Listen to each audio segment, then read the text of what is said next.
शांति।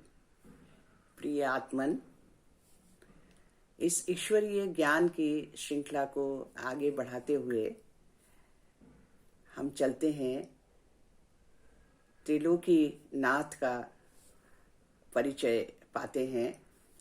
ईश्वर को हम अपने परमात्मा को त्रिलोकी नाथ कहते हैं। तो आइए जानते हैं कि वो तीन लोग कौन से हैं। हम मनुष्य आत्माएं अपने जीवन काल में कभी न कभी कहीं न कहीं इस बात की इच्छा रखते हैं कि हे परमात्मा, हमको इस जीवन से मुक्ति दो। हमारी स्मृति में है कि मुक्ति धाम कोई है जहाँ आत्माएं जाकर मुक्ति में रहती हैं। मुक्ति में रहने से तात्पर्य है कि उनको कोई कर्म बंधन नहीं है, जीवन बंधन नहीं है, और वो आत्माएं मुक्त रूप से वहाँ रह सकती हैं और वो शरीर भी नहीं धारण करती हैं। उसको मुक्ति धाम कहते हैं, निर्वाण धाम कहते हैं, ब्रह्मलोक कहते हैं, सुख धाम कहते हैं, शांति धाम कहते हैं, और प्रकृति से परे पांच तत्वों से छठा तत्व भी कहते हैं। ये इस लोक को हम निराकारी दुनिया कहते हैं, जहाँ आत्माएं अपने स्वतंत्र रूप में रहती हैं, जहाँ शरीर का कोई बंधन नहीं है। और इस दुनिया में जाने के बाद आत्माओं का परमात्मा के साथ ये घर है, हमारा परम धाम है, जहाँ परमात्मा के साथ हम आत्माएं रहती हैं। यहाँ कोई संकल्प नहीं चलता, कोई ध्वनि नहीं है, कोई कर्म नहीं है, लेकिन आत्माएं यहाँ जड़ की भांति वर्ताव करती हैं, कोई क्रिया नहीं करती हैं। लेकिन समय अनुसार, ड्रामा अनुसार जब इन आत्माओं का पार्ट शुरू होता है तो ये सृष्टि रंगमंच पर आती हैं, जिसको हम साकार दुनिया कहते हैं, जिसको प्रदर्शित किया गया है उल्टे झाड़ के रूप में। क्योंकि उल्टा झाड़ इसलिए है कि इसका बीज, सृष्टि का बीज जो है वो परमात्मा ऊपर रहते हैं, इसलिए इसको उल्टे झाड़ के रूप में दिखाया है।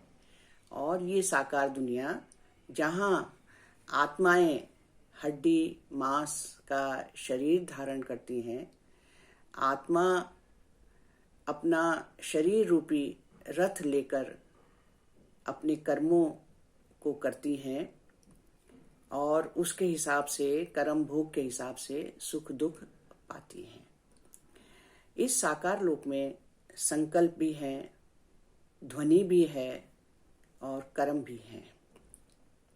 इस साकार लोक में हम सब अनेक धर्मों की दुनिया धीरे धीरे विस्तार को पाती हैं। इस साकार लोक की जब आत्माएं शुरू में आती हैं तो केवल देव आत्माएं ही आती हैं, सतयुगी आत्माएं आती हैं, और उसके बाद धीरे धीरे जनसंख्या वृद्धि को पाती है। ये सब क्रियाकलाप इस साकार लोक में ही होते हैं।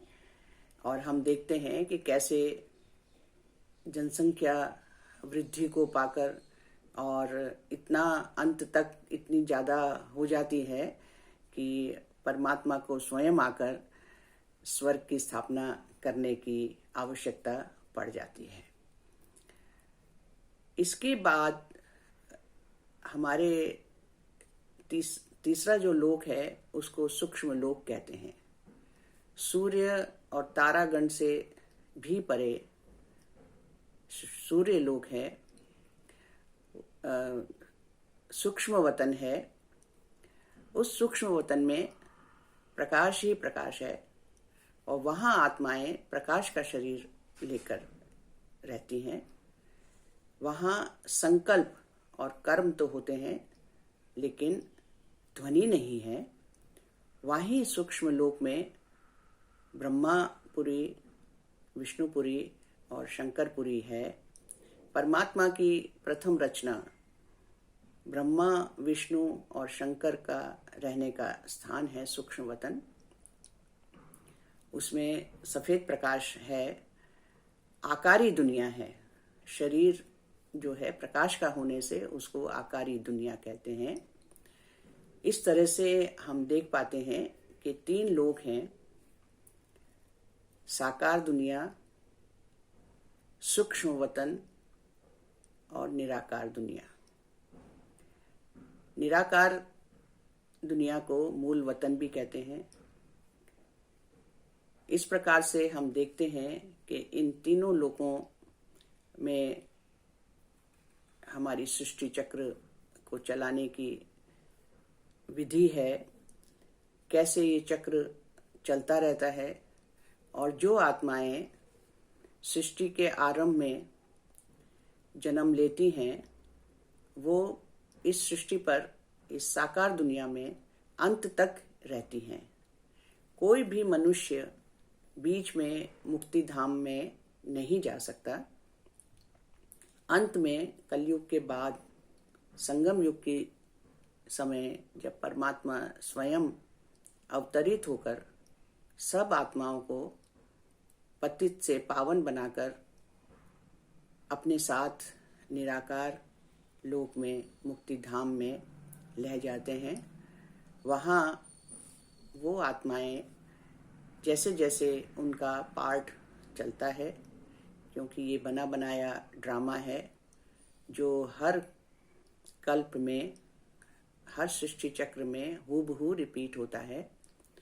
तो जो आत्माएं सर्वप्रथम आती हैं वो अंत तक इस सृष्टि पे रहती हैं और संगम युग पर आकर परमात्मा हम सब आत्माओं को पतित से पावन बनाकर अपने साथ ले जाते हैं। और हर आत्मा का परम धाम में अपना अपना स्थान निश्चित है। हर धर्मों की आत्माओं का सेक्शन अलग अलग है। सतयुग में आने वाली आत्माएं ही 84 जन्म लेती हैं मैक्सिमम। उसके बाद धीरे धीरे और आत्माएं आती रहती हैं। सतयुग और त्रेता के अंत तक पहुंचते पहुंचते 33 करोड़ आत्माएं हो जाती हैं। इसलिए ही हम सुनते आए हैं कि हमारे भारत में 33 करोड़ देवी देवताएं हैं जिनकी पूजा होती है। उसके बाद द्वापर से अनेक धर्म आने शुरू हो जाते हैं और जनसंख्या वृद्धि को पाती चली जाती है। और राम राज्य की जगह पर धीरे धीरे रावण राज्य शुरू हो जाता है। रावण राज्य से तात्पर्य है कि विकारी दुनिया होने लग जाती है। जो हम शिष्टाचारी हैं सतयुग से, वो धीरे धीरे भ्रष्टाचारी का रूप धारण करने लग जाते हैं। भ्रष्टाचारी का रूप धारण करने का मतलब है कि हमारे गुणों का पतन होता है, हमारी मान्यताओं का, हमारी मर्यादाओं का पतन होता है और हम धीरे धीरे गिरते ही चले जाते हैं। और कलयुग तक आते आते हमारा अत्यंत पतन हो जाता है। तब स्वयं परमात्मा को आकर हमें पतित से पावन बनाना है। एक परमात्मा ही है जो हमें सद्गति देकर परम धाम ले जा सकते हैं। कोई मनुष्य हमको परम धाम नहीं ले जा सकते। तो हम ईश्वर की प्यारी आत्माएं हैं। बाबा हमें बहुत प्यार करते हैं और हर आत्मा का कल्याण परमात्मा ही करते हैं।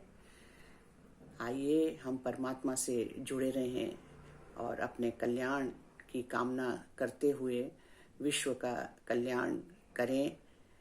और यही बाबा हमें सिखा रहे हैं। हम बाबा के सहयोगी बनकर विश्व का कल्याण करें जिससे हमारी सबकी सद्गति हो। ओम शांति।